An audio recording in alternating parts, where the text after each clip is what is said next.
नमस्कार, मैं हूं मुकेश वत्स और आप देख रहे हैं मेरे चैनल वत्स वाच को। पिछले 15 दिनों में आपने दुनिया भर के वीडियोस देखे होंगे अफगानिस्तान और तालिबान पर। मेरे पास भी दुनिया भर के रिक्वेस्ट्स आए।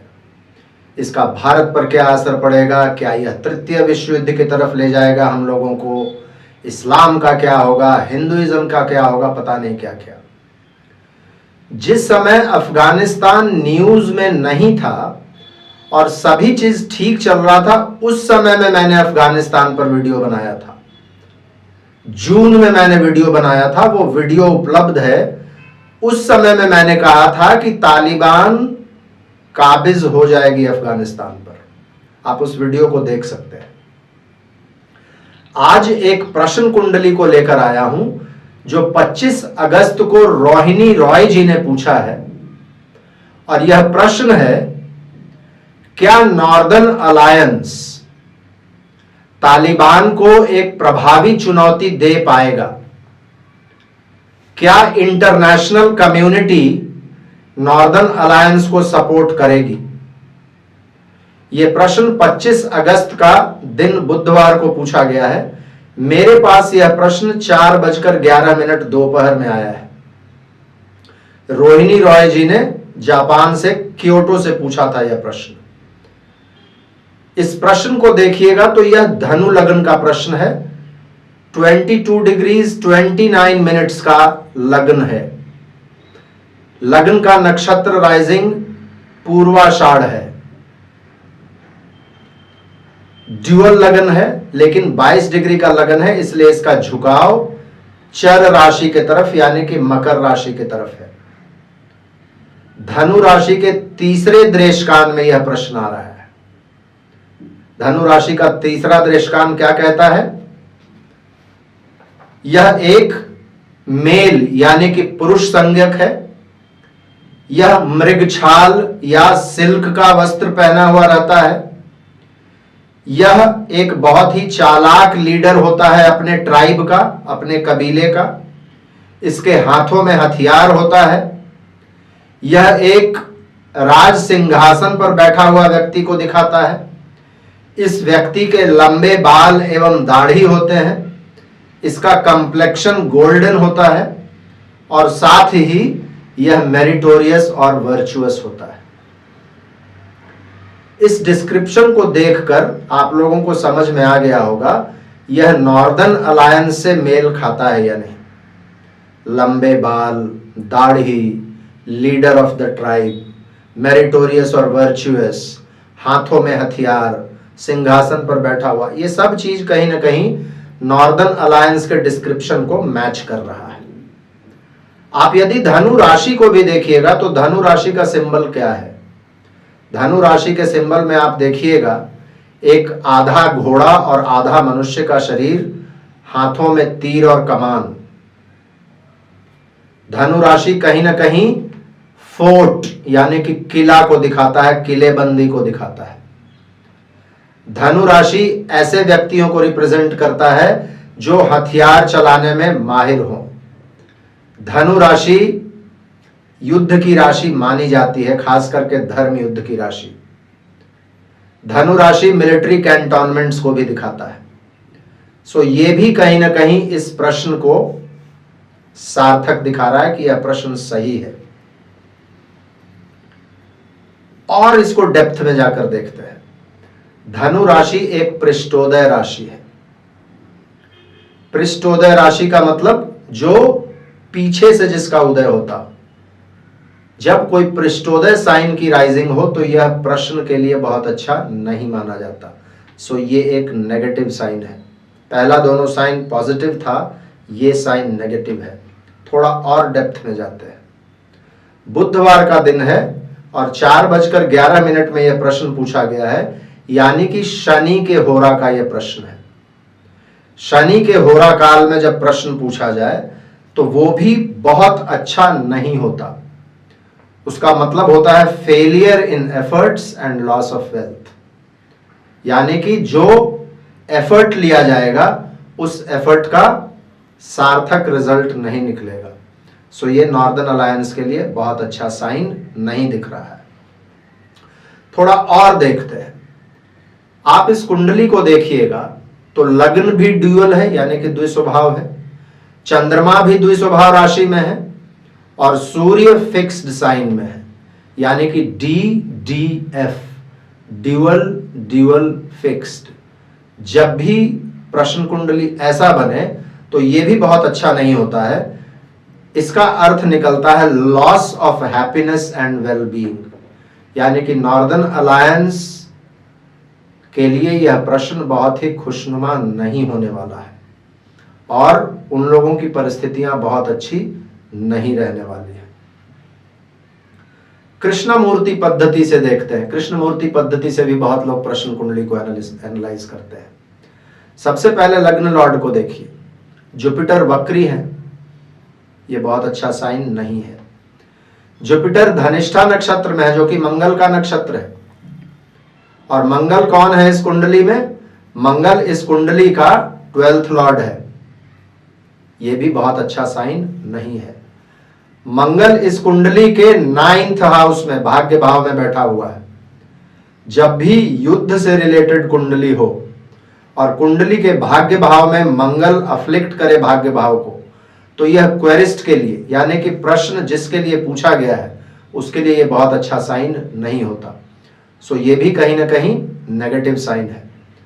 गुरु को और गौर से देखिए, यहां पर गुरु का सब लॉर्ड केतु है, और केतु देखिएगा 12th हाउस, यानी कि हाउस ऑफ लॉसेस में बैठे हुए हैं। यह भी नॉर्दर्न अलायंस के लिए बहुत अच्छा साइन नहीं है। आप इस कुंडली को और गौर से देखिए। 6th हाउस में, रोग ऋण दुश्मन के हाउस में राहु है, और राहु उच्च का है। यह भी क्वेरिस्ट के लिए, यानी कि नॉर्दर्न अलायंस के लिए बहुत अच्छा नहीं है। और 6th हाउस के लॉर्ड जो कि 10th हाउस में बैठे हुए हैं और नीच के हैं शुक्र, यह भी बहुत अच्छा नहीं है। क्योंकि प्रश्न कुंडली खास करके जब युद्ध का हो तो उसमें एक चीज देखा जाता है, एनिमी का जो बैटल ग्राउंड है वो 4th हाउस होता है, और क्वेरिस्ट यानी कि यहां पे नॉर्दर्न अलायंस, उसका जो बैटल ग्राउंड होगा वो 10th हाउस होगा। अब यहां देखिए मिक्स्ड रिजल्ट्स आपको दिखेंगे।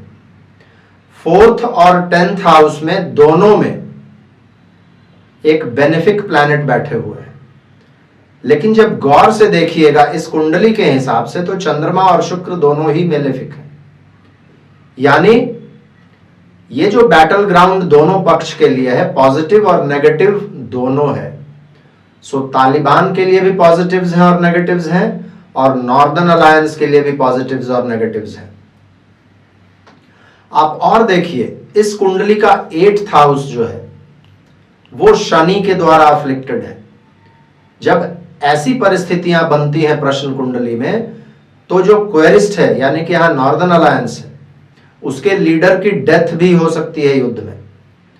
9th हाउस भी देखिए अफ्लिक्टेड है मार्स के द्वारा, यह भी नॉर्दर्न अलायंस के लिए बहुत अच्छा समाचार नहीं है।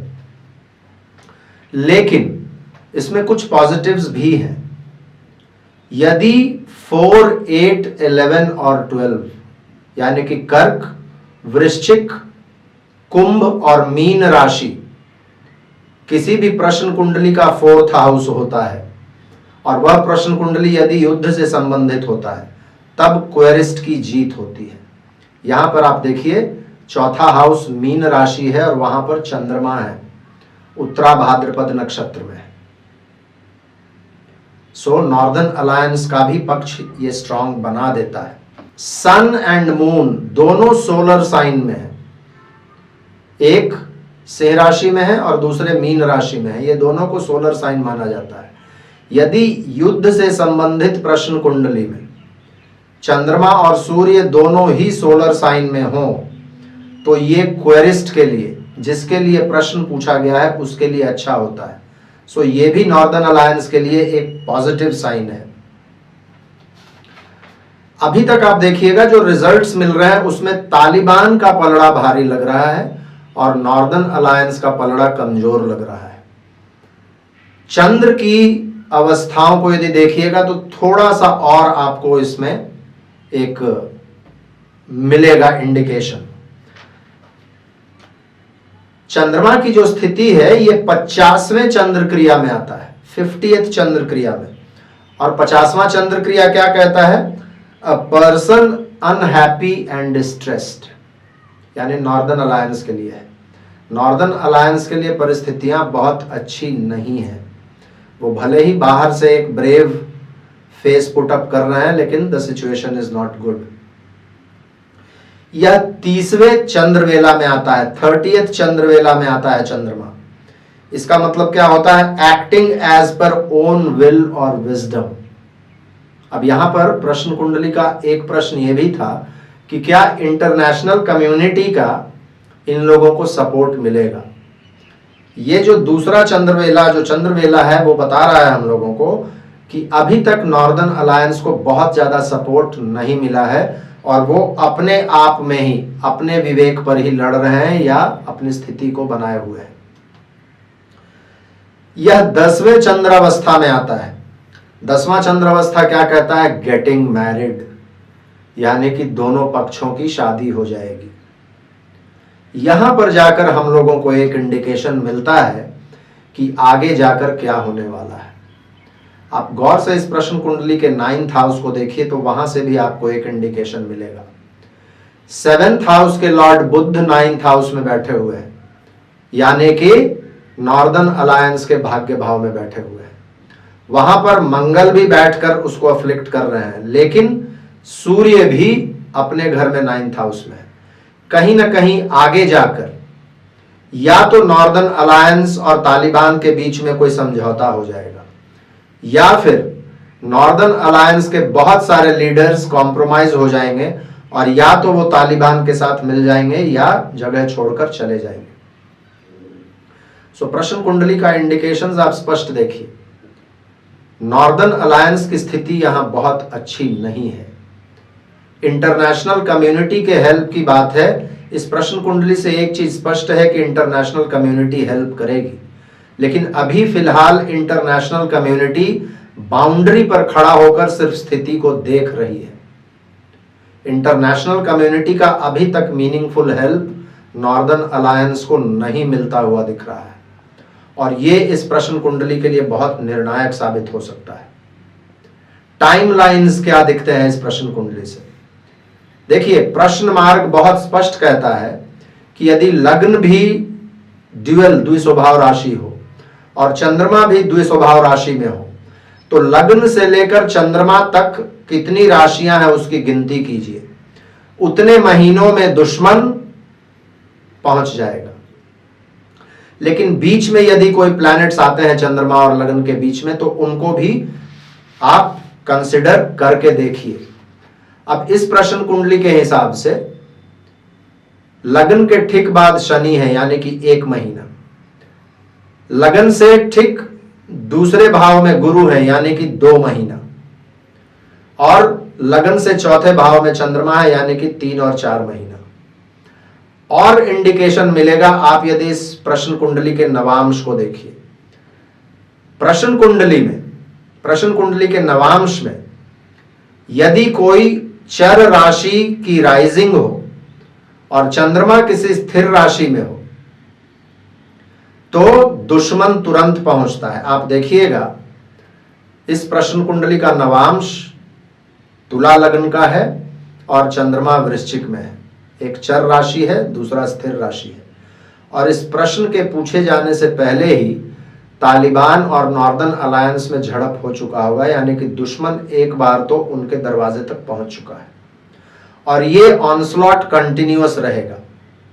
और मैं आप लोगों को बता दूं, अभी इस प्रश्न कुंडली में शनि में राहु चल रहा है और यह चलेगा जुलाई 2022 तक, यानी कि जुलाई 2022 तक नॉर्दर्न अलायंस के लिए स्थितियां विपरीत रहेंगी। आप धीरे धीरे करके इस टाइमलाइन को समझ सकते हैं। बहुत इंपॉर्टेंट हो जाएगा अप्रैल 2022 इस प्रश्न के लिए। क्यों इंपॉर्टेंट हो जाएगा? क्योंकि अप्रैल 2022 में लग्न लॉर्ड जो इस कुंडली के हैं गुरु, एक तो वो उस समय में वक्री से मार्गी हुए रहेंगे और दूसरे वो चौथा भाव, इस कुंडली के चौथे भाव में पहुंच चुके होंगे, यानी कि मीन राशि में पहुंच चुके होंगे। चौथे भाव में लग्न के स्वामी का आ जाने का मतलब है कि अप्रैल 2022 के बाद आप देखिएगा सडनली नॉर्दर्न अलायंस के लिए सपोर्ट बढ़ेगा और जनता में से लोग बाहर आएंगे नॉर्दर्न अलायंस को सपोर्ट करने के लिए। उसी समय तक शनि भी पराक्रम भाव में आ चुके होंगे इस कुंडली के, ये भी नॉर्दर्न अलायंस के लिए बहुत अच्छा हो जाएगा। तो इसका मतलब ये निकलता है कि अभी जब तक गुरु मार्गी नहीं होते हैं, यानी कि नवंबर 2022 और उसके बाद नवंबर 2021 सॉरी, और उसके बाद अप्रैल 2022 जब गुरु मीन राशि में आएंगे, तब तक नॉर्दर्न अलायंस वालों को संभलना पड़ेगा और इंटरनेशनल कम्युनिटी वालों को चाहिए कि इनको मदद करें। यदि उस समय तक तालिबान, क्योंकि तालिबान यहां पे देखिए छठे हाउस में राहु है, साम दाम दंड भेद हर चीज को अपनाएगा। और पूर्वाषाढ़ में लगन का राइजिंग है, इसका मतलब यह है कि नॉर्दर्न अलायंस वाले जो हैं वो बिल्कुल सिंगल ट्रैक ब्रेन के हिसाब से चलेंगे, वो इधर उधर नहीं देखेंगे। पूर्वाषाढ़ नक्षत्र लड़ने के लिए तो अच्छा होता है, लेकिन स्ट्रैटेजम के लिए, साम दाम दंड भेद के लिए अच्छा नहीं होता। अप्रैल तक किसी भी तरीके से नॉर्दर्न अलायंस को अपने आप को बचा कर रखना पड़ेगा।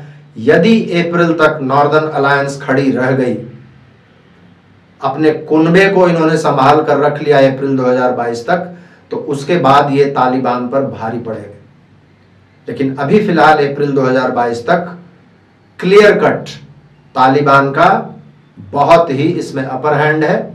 और बाद में एक बार जब जनता भी बाहर आ जाएगी और नॉर्दर्न अलायंस भी जब लड़ने लगेगा, उसके बाद एक स्थिति आ सकती है इस प्रश्न कुंडली के अनुसार कि तालिबान एवं नॉर्दर्न अलायंस के बीच में किसी तरीके का एक राप्रोचमेंट, किसी तरीके का एक समझौता हो जाए।